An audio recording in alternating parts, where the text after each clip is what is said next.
প্রিয় শিক্ষার্থী, নবম দশম শ্রেণী, অধ্যায় 11, অনুশীলনী 11.2।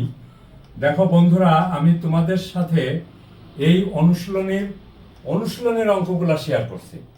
তো দেখো, আমি গতকালকে 18 পর্যন্ত তোমাদের সাথে শেয়ার করেছি, আজকে 19। একটি মাঠের জমিতে সেচের সুযোগ আসার আগে ও পরের ফলনের অনুপাত হলো 4:7। এখন বলছে যে ওই মাঠে যে জমিতে আগে 304 কুইন্টাল ধান ফলতো, তাহলে ওই মাঠে শেষ আসার আগে 304 কুইন্টাল ধান ফলতো। এখন আমরা ধরি শেষ আসার পরে ফলনের পরিমাণ হলো এক্স কুইন্টাল। এক্স কুইন্টাল কি? এক্স কুইন্টাল হলো ধান। এখানে এক্স কুইন্টাল ধান।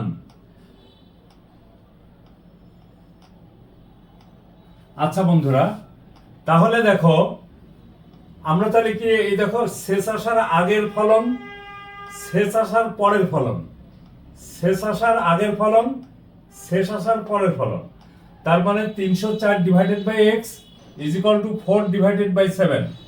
আড়াআড়ি গুণ করি, x into 4 is equal to 4x। 304 into 7 is equal to 304 গুণ 7। আচ্ছা, তাহলে x ইজ ইকুয়াল টু দেখো 304 ইন্টু 7 ডিভাইডেড বাই 4, তাহলে 304 divided by 4 is equal to 76। 76 into 7 is equal to 530। অতএব উত্তর শেষ আসার, শেষ পাওয়ার পরের ফলন হলো 532 কুইন্টাল ধান। এখানে আমাদের ধানের কথাটা বলা আছে। তাহলে দেখো বন্ধুরা, আসলে অঙ্কটা পড়লে, অঙ্কটা বুঝলে আমাদের কি কোনো কষ্ট হওয়ার, আমাদের না বুঝার কোনো কারণ আছে? আমাদের না পারার কোনো কারণ আছে? নাই।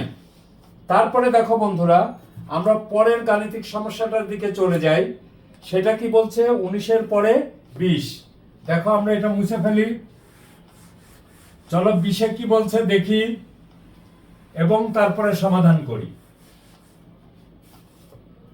প্রতিটা গাণিতিক সমস্যা থেকেই তোমার জ্ঞান অর্জন হবে, এই কথাটা মনে রাখবে বন্ধুরা।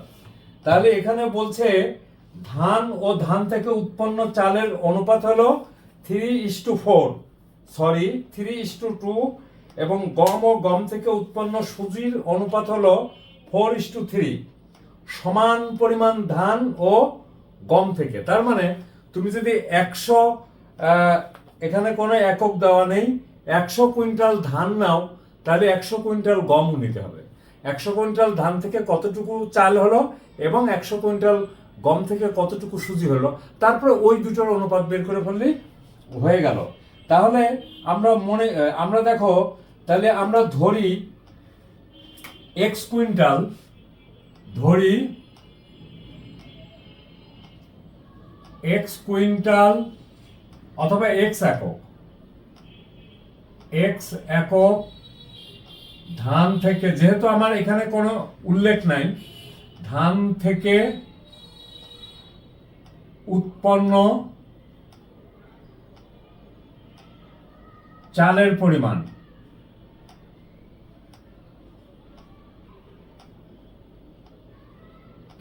কত বন্ধুরা?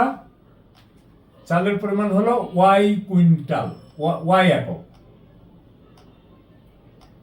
আচ্ছা, অতএব এক্স ভাগ ওয়াই, সরি আমরা অনুপাতেরটা অনুপাত হিসাবে লিখি, এক্স অনুপাত y is equal to, look at the book, বইয়ের দিকে তাকাই দেখো, 3:2। 3 রেশিও হলো কত? 2। বা আমরা এখানে বা লিখতে পারি, কোনো সমস্যা নেই। এক্স ভাগ ওয়াই ইজ ইকুয়াল টু 3/2, বা দেখো 3y is equal two 2x। অতএব y is equal two 2x ভাগ 3। y আমরা কেন বের করলাম? কারণ উৎপন্ন চালের পরিমাণটা হলো y একক। আবার দেখো, আবার আমাদের সমপরিমাণ ধান এবং গম, তাহলে x একক গম হতে, আবার তাহলে দেখো x একক গম হতে উৎপন্ন সুজির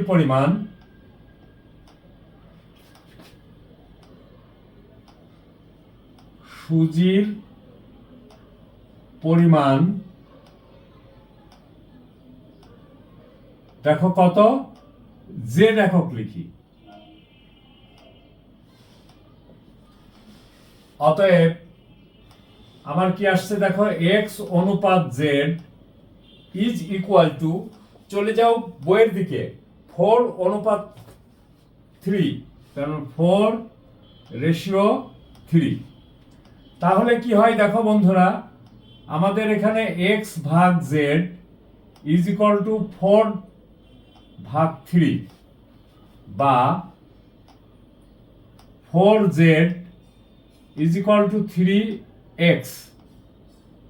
অতএব z ইজ ইকুয়াল টু কত, 3x ডিভাইডেড ভাগ 4 ডিভাইডেড কত, 4। আচ্ছা, এত একক।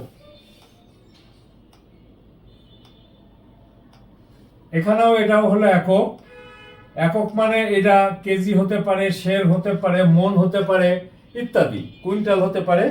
তাহলে এখন প্রশ্ন মতে কি হচ্ছে, যে প্রশ্ন মতে দেখো বলছে ধান, সমান পরিমাণ ধান ও গম থেকে উৎপন্ন চাল ও সুজির অনুপাত। অতএব সমান পরিমাণ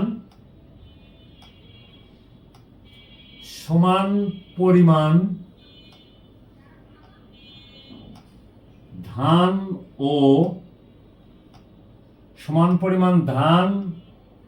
ও গম হতে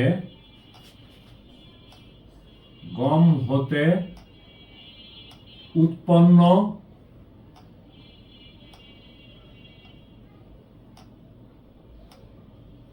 কি, তাহলে ধান হতে কি উৎপন্ন হয়েছে, চাল।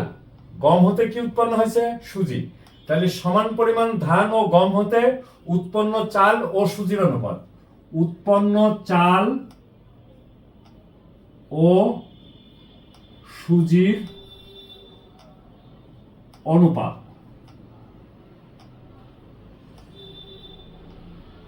সমান। দেখো তো বন্ধুরা, প্রথমে কি লিখেছি, চাল। তাহলে চাল কত, এই দেখো এখানে চাল। তাহলে এটা সমান কত হচ্ছে, অনুপাত সমান হচ্ছে 2x/3 অনুপাত সুজি।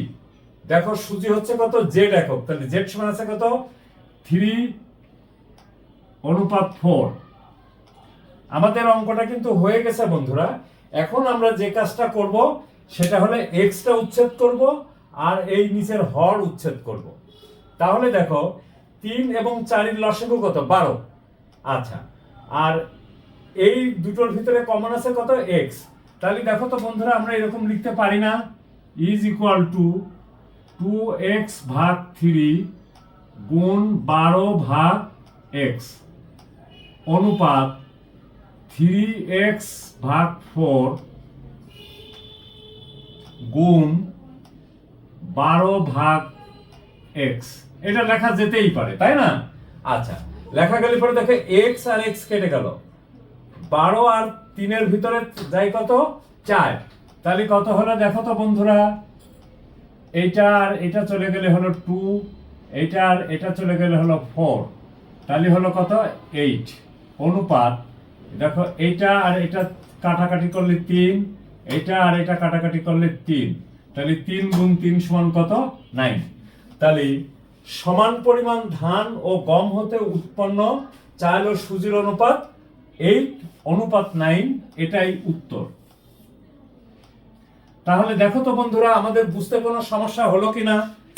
যদি আমাদের বুঝতে কোনো সমস্যা না হয়, তাহলে আমরা কি করব, আমরা যে কাজটা করব সেটা হলো যে বুঝবো, বুঝার পরে প্র্যাকটিস করব। তাহলে বন্ধুরা, তোমরা এই ভিডিওটা দেখার সময় টেনে টেনে দেখবে না, পরিপূর্ণভাবে বুঝবে এবং তারপরে প্র্যাকটিস করবে। থ্যাংক ইউ বন্ধুরা, সবাই ভালো থাকো ও সুস্থ থাকো।